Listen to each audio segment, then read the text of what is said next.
Howdy, folks. Thanks for tuning in today. Hope y'all are doing okay. Another cruise of smooth going on. I had a interesting start to the day, and I don't like interesting. I like boring, and by and large, I like routines, and today wasn't. Oh well. On my way into work today, taking a different road because I had to detour and run a couple pre-work errands. Everything's okay though. So, anyway, before I get into today's topic, I want to clarify that I'm sure that someone out there is gonna say that what I'm gonna talk about and the perspective that I have on it is racist. It's not my intention, not what I'm after. I'm simply trying to express my point of view on a hot button issue. And I will be the first to admit that it is 100% possible that I am wrong. However, I have an opinion. I've watched a lot of... I've researched a lot of information on all this, what I'm about to say. And I have my own perspective on this, not necessarily racist, but on cops being jerks. So, I've got some things I just want to lay out. So, there was a white cop on black person. I don't know what he was a suspect of. I believe some sort of a forgery or something. I don't know. That's what I've heard. This is the newest case of this that I'm aware of. Cop had the guy in cuffs, face down on the ground. And the cop had his knee in the back of the dude's neck, and the dude kept screaming he couldn't breathe. The guy later passed away in the hospital. People at the scene were recording and begging for the cop to get off his neck so he could breathe. Okay, as of right now, this is unclear if this is police racism, police brutality, or police incompetence. A buddy of mine I have known for over a decade at this point. He and I had the discussion that the kind of people, the job of police officer, especially in any sort of a urban environment, and by urban I just mean more than one stoplight, that's going to attract one or two type of people. The type of person, and this is, again, my opinion. So I'm not speaking that this is factual. I have not researched this specific thing, but it's going to attract the type of person that either wants to be a true public servant. And in my opinion, those are your older police officers, both in number of service years and in how old they are.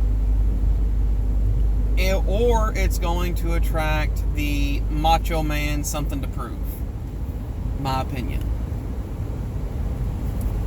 I grew up in a decent enough town. There was a couple rough patches, of town, but every place has that. I lived in a decent enough area of that town, closer to the lower income side, but again, decent enough area of the town. And I moved a few years back, kind of when the getting was good. About 2 years after we moved out, there was a shooting a block away from my house where I lived at the time, and the suspect was picked up less than a block away from where I lived. So, and I've had my fair share of dealings with cops. I've been pulled over. I've been hassled by the police. I've dealt with DUI checkpoints.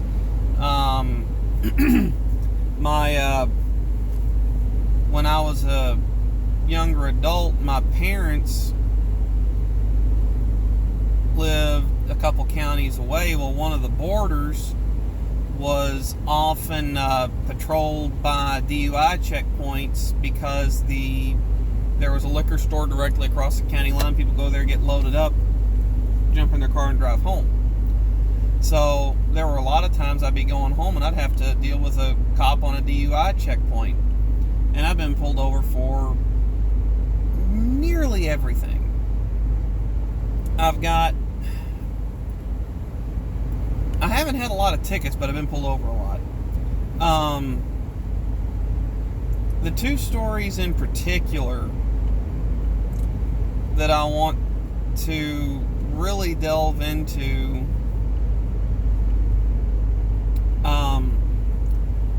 one time I was commuting with someone to work, and I worked for the school system at the time. I did not look like I belonged there. I had ridiculously long hair, and to quote my father, I looked like someone off the cover of Stoner Weekly. I was growing my hair out in memory of someone who lost a battle with leukemia, and I grew it out to donate it.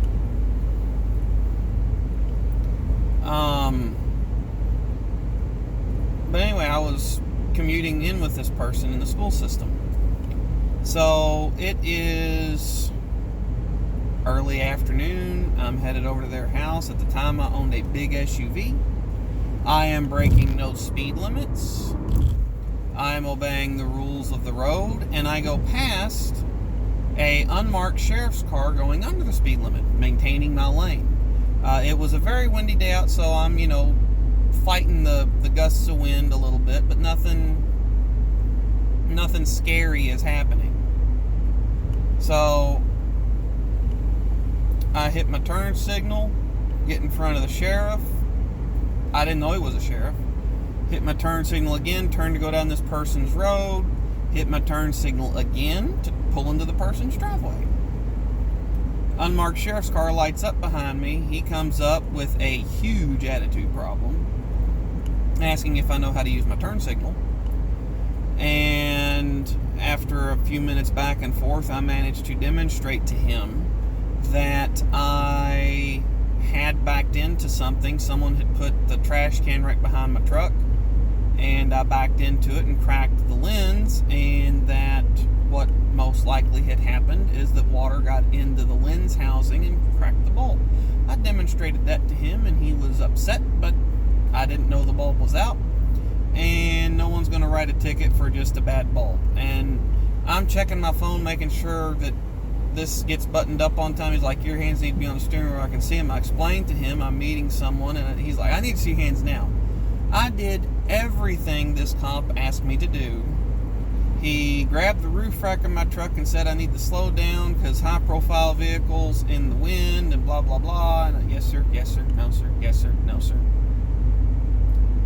And the reason why he was irritated is there is a law in my state.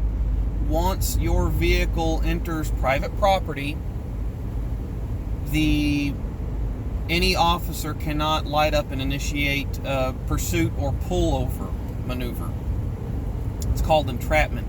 Now, if a cop gets behind you and lights up, and you pull into a driveway, they can, write the ticket and whatever they got to do. But he did not light up until I was doing 5 miles an hour in this person's driveway, almost ready to put it in park.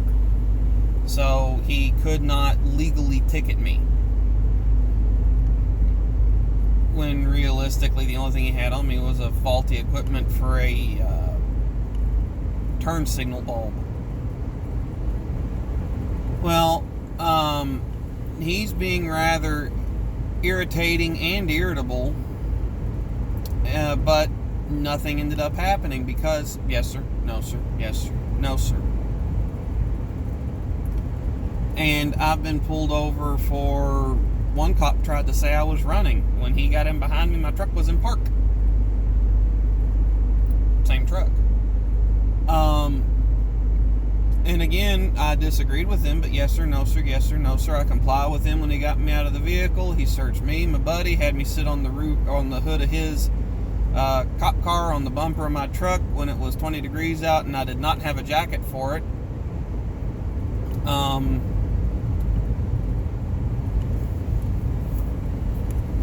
And I actually knew certain statutes of the law in my state better than he did, which irritated him, but there was nothing he could do about it.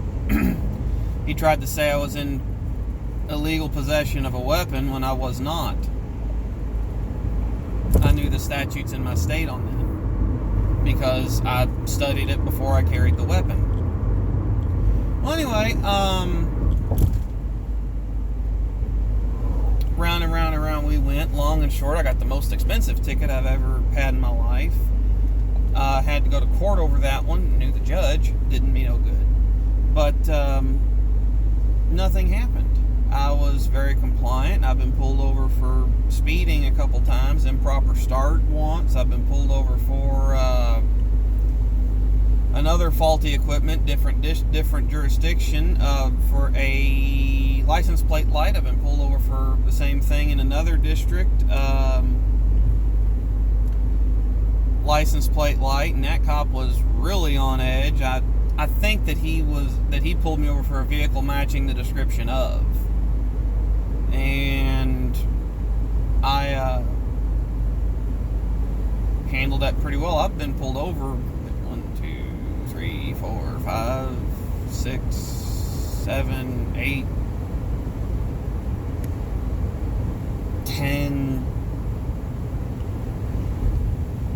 10 times at least, not counting DUI checkpoints. And I've never had a big issue with the cops. One of the things that the majority of police brutality cases, or the deaths where all the police motives and procedures come into question, seem to have in common, in my opinion. I know there's a couple that are outliers. Tamir Rice comes to mind. He was shot, handcuffed, and put in a cop car instead of an ambulance. That's just bad policing on their part. They should have called an ambulance, got him in it. They didn't. But anyway, there are a lot of those instances where people are not cooperating with law enforcement. If I had a situation occur to me where even I knew the cop was dead in the wrong, I had the cruise set at or below the speed limit within the legal bounds in my state, I'm obeying the rules of the road, and this cop pulls me over and he just has it in his head for whatever reason that I'm going to jail.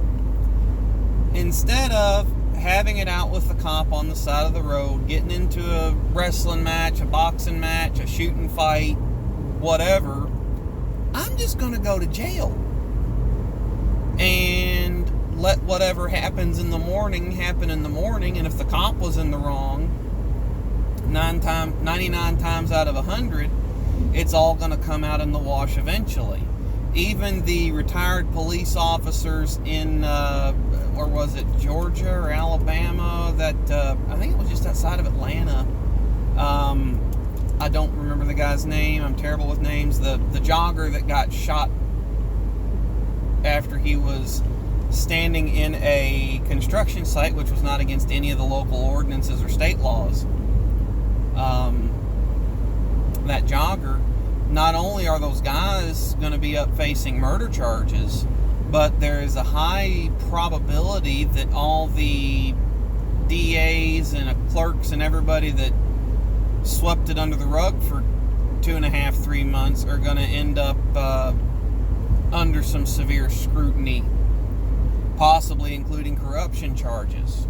So you can't fight for your justice if you're dead. And the thing is, like, okay, if I got pulled over for suspect whatever, and the cop takes me to jail, and there's no evidence to support that, in my court date I can say I passed the drug test, I did this, that, and the other, I comply with everything the cop said, I had committed no crime worthy of going to jail, however I did go. And that can come out against the cop, whereas if I'm dead, I can say none of those things. And then I'm just, at that point, I'm a statistic that specific police department has to look at. You can disagree with cops all you want, respectfully. You can ask questions why, or state what your opinion was. There was one time I got pulled over. I passed the guy on a 2-lane road. I ended up going over the speed limit when I passed the guy, and that's when the cop seen me and radared me. And I told him, I'm not trying to sound smart, but I was under the impression that when you were passing someone on a 2-lane road, you were supposed to, kind of hurry up and get it over with. He's like, speed limit's the law. It doesn't matter what you're doing. Okay. And he actually was pretty polite about everything once we cleared everything up, and he helped me out a little bit that evening. We'll just leave that there. But a lot of these people that end up getting shot, wounded, or killed by police, they weren't cooperating. As a matter of fact, a number of years ago, I was having a discussion with a former coworker, and this was Michael Brown in Ferguson. Yeah, Michael Brown in Ferguson. We got talking about that, and there was the narrative of a gentle giant and all that, but the convenience store footage and the fact that the cop's weapon had gone off twice in his vehicle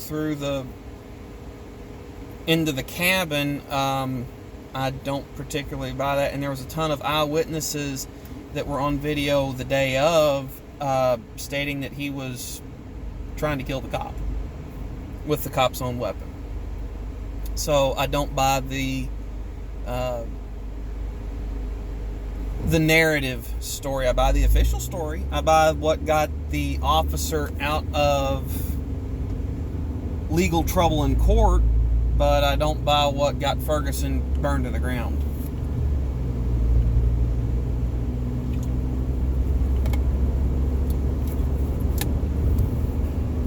Well, anyway, he was saying that you only hear about, black guys getting killed by white cops. You never hear it the other way around. So I went and got on the internet, and I fired up YouTube, and I got looking.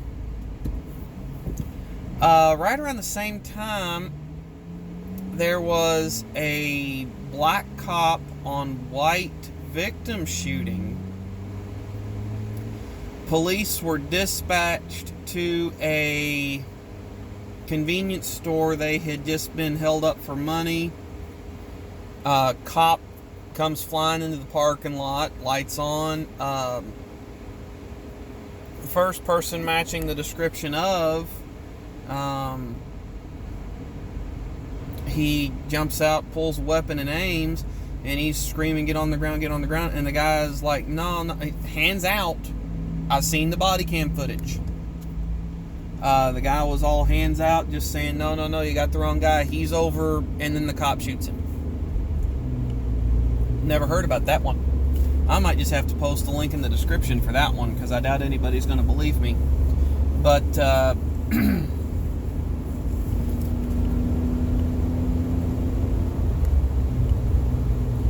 think that was in New Mexico somewhere. And the thing that was funny is that guy was unarmed, had committed 0 acts of violence that day. It was proven via the guy's identity and convenience store footage that it was the wrong guy, and the cop shot him and killed him.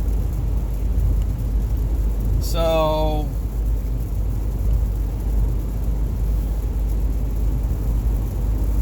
police are asked to do a very difficult job for mediocre pay. And one thing that I think is not talked about enough is at the end of the day, they want to go home. I don't care what kind of job you work. If you are a pilot, truck driver, office desk worker, Uber driver, truck driver, name your career. At the end of the day, you want to go home.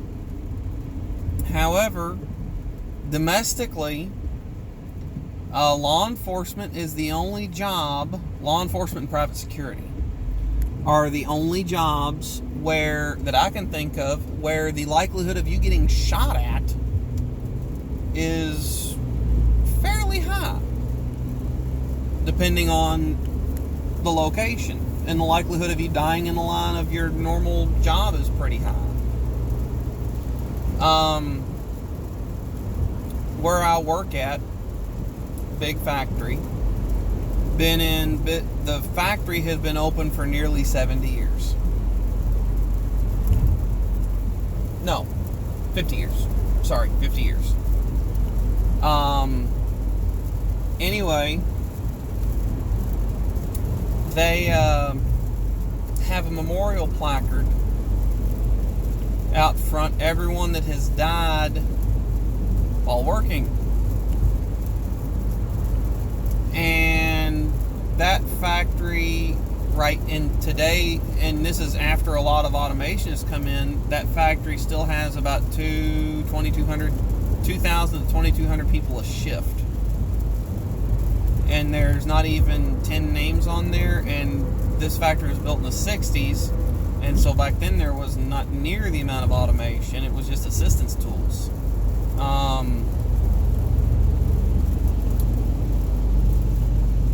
And there was, I think it's 6 or 7 people that have died in those years.